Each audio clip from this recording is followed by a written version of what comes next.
CTV colours of life వీక్షకులందరికీ నమస్తే. ప్రాచీన భారతానికి మీకందరికీ పునఃస్వాగతం.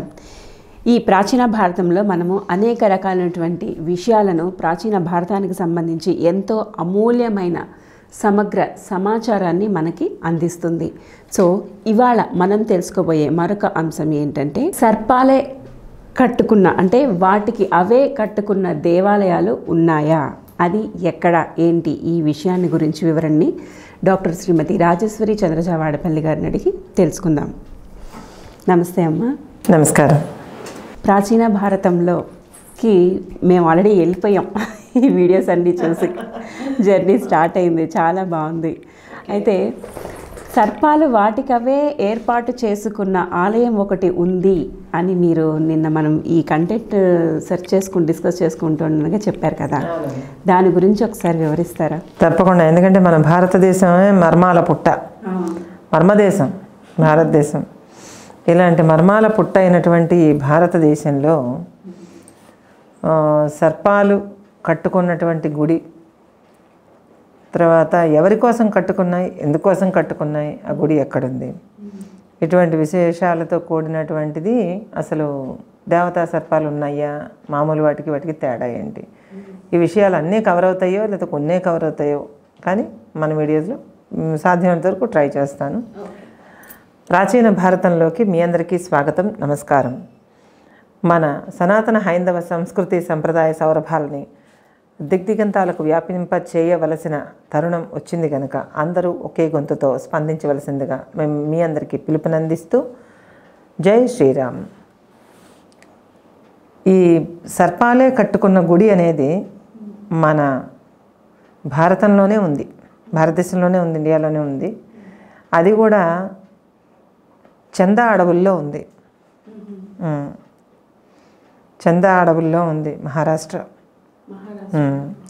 చందా అడవుల్లో ఉంది. అది కూడా ఏంటంటే 14 అడుగులు 14.5 అడుగులు అడవి. అది అడవుల్ని అడుగులతో కొలుస్తారు. ఆ అడవుల్ని కొలిచే పద్ధతి ఒకటి ఉంది, అది అడుగుల్లో కొలుస్తారు.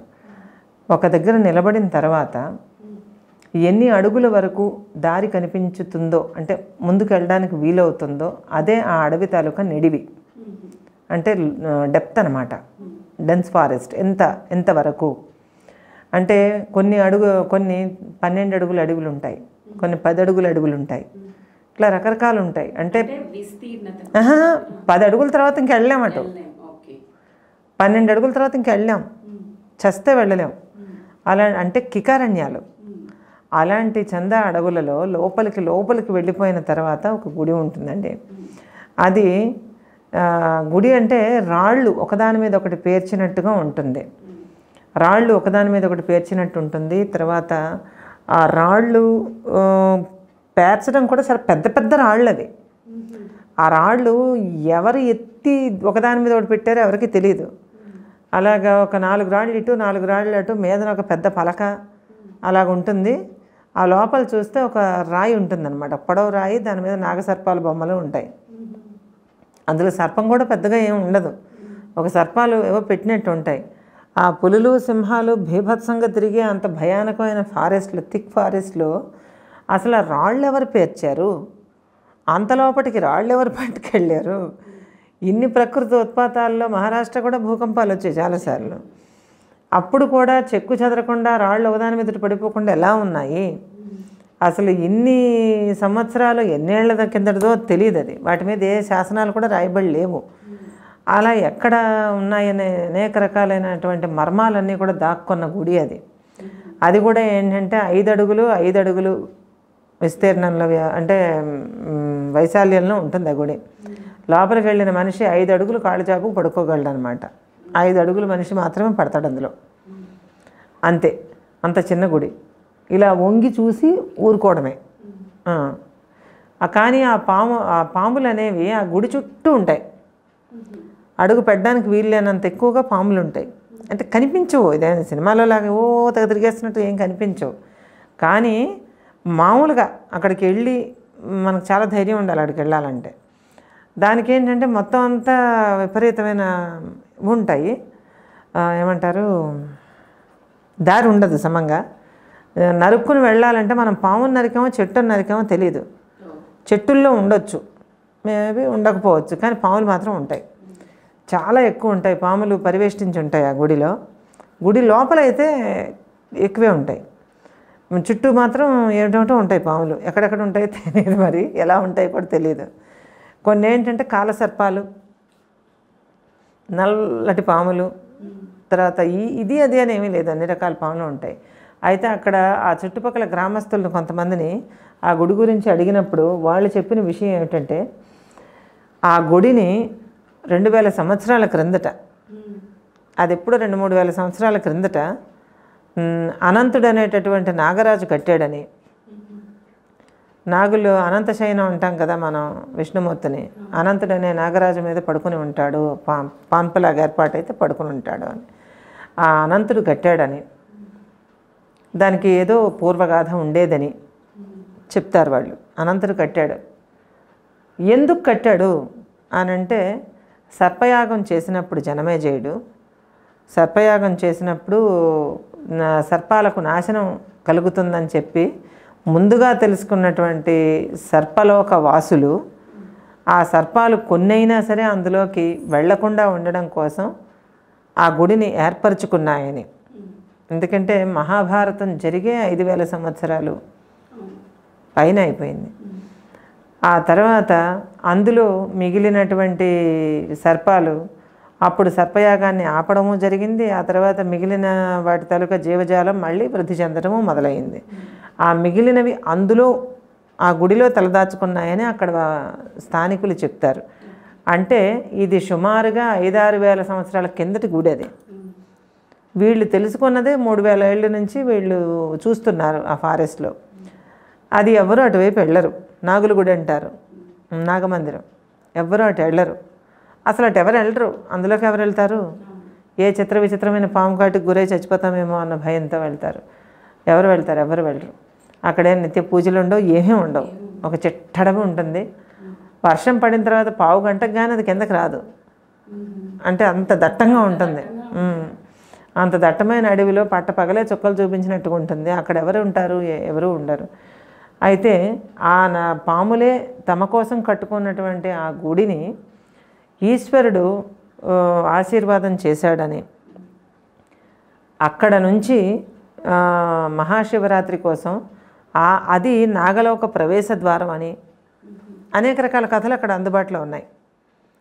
చందాలో అనేక రకాల కథలు అందుబాటులో ఉన్నాయి. అయితే ఇది ఒక పద్ధతే తప్పించి, అంటే ఇది అక్కడ వాడుకలో ఉన్నటువంటి కథ. మమ్మల్ని అయితే వెళ్ళనివ్వలేదు.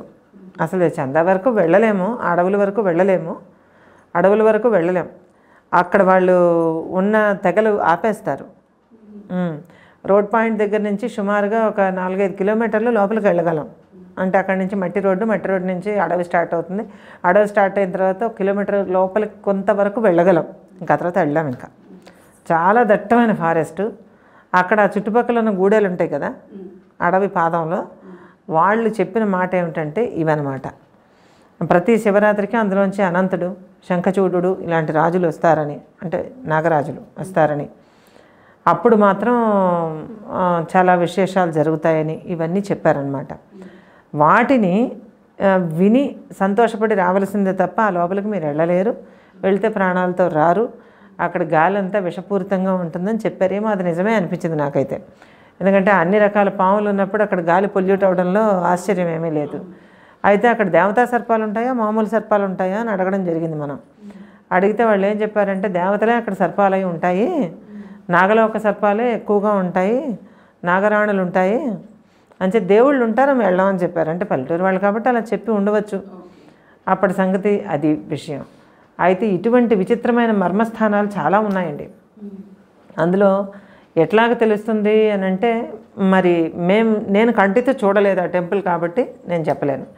కానీ అక్కడ ఉన్నవాళ్ళు, అక్కడ దాని గురించి విన్నవాళ్ళు చెప్పిన కథనాలు ఇవన్నీ.